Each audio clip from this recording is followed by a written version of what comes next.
हर हर महादेव। बृहस्पतिवार या गुरुवार प्रदोष व्रत की कथा इस प्रकार है। एक बार इंद्र और वृत्तासुर में घनघोर युद्ध हुआ। उस समय देवताओं ने दैत्य सेना पराजित कर नष्ट भ्रष्ट कर दी। अपना विनाश देखकर वृत्तासुर अत्यंत क्रोधित हो स्वयं युद्ध के लिए उद्यत हुआ। मायावी असुर ने आसुरी माया से भयंकर विकराल रूप धारण किया।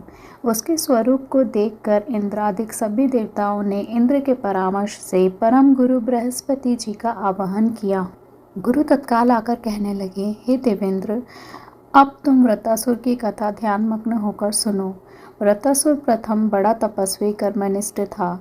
इसने गंधमादन पर्वत पर उग्र तप करके शिवजी को प्रसन्न किया था। पूर्व समय में यह चित्ररथ नाम का राजा था। तुम्हारे समीपस्थ जो सुरम्य वन है वह इसी का राज्य था। अब साधु प्रवृत्ति विचारवान महात्मा उस वन में आनंद लेते हैं। भगवान के दर्शन की यह अनुपम भूमि है।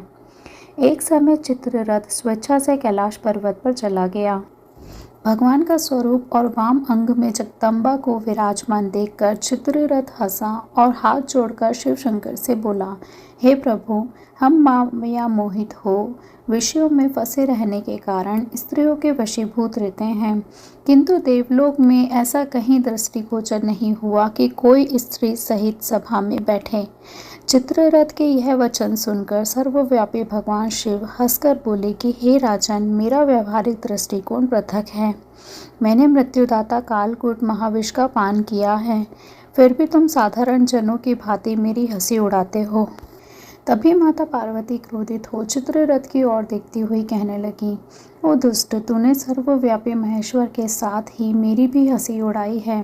तुझे अपने कर्मों का फल भोगना ही पड़ेगा।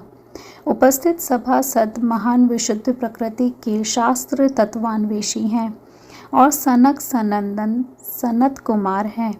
ये सर्व अज्ञान के नष्ट हो जाने पर शिव भक्ति में तत्पर हैं। अरे मूर्खराज, तू अति चतुर है, अतः मैं तुझे वह शिक्षा दूंगी कि फिर तू ऐसे संतों के मजाक का दुस्साहस नहीं कर पाएगा। अब तू दैत्य स्वरूप धारण कर विमान से नीचे गिर। तुझे मैं श्राप देती हूँ कि अभी पृथ्वी पर चला जा। जब जगदम्बा भगवानी ने चित्ररथ को यह शाप दिया तो वह तत्क्षण विमान से गिरकर राक्षस योनि को प्राप्त हो गया और प्रख्यात महासुर के नाम से प्रसिद्ध हुआ। तवस्टा नामक ऋषि ने उसे श्रेष्ठ तप से उत्पन्न किया और अब वही वृत्तासुर शिव भक्ति में ब्रह्मचार्य से रहा। इस कारण तुम उसे जीत नहीं सकते। अतः मेरे परामर्श से यह प्रदोष व्रत करो, जिससे महाबलशाली दैत्य पर विजय प्राप्त कर सकोगे। गुरुदेव के वचनों को सुनकर जब देवता प्रसन्न हुए और गुरुवार त्रयोदशी प्रदोष व्रत को करने लगे तो उनका भी उद्धार हो गया। हर हर महादेव।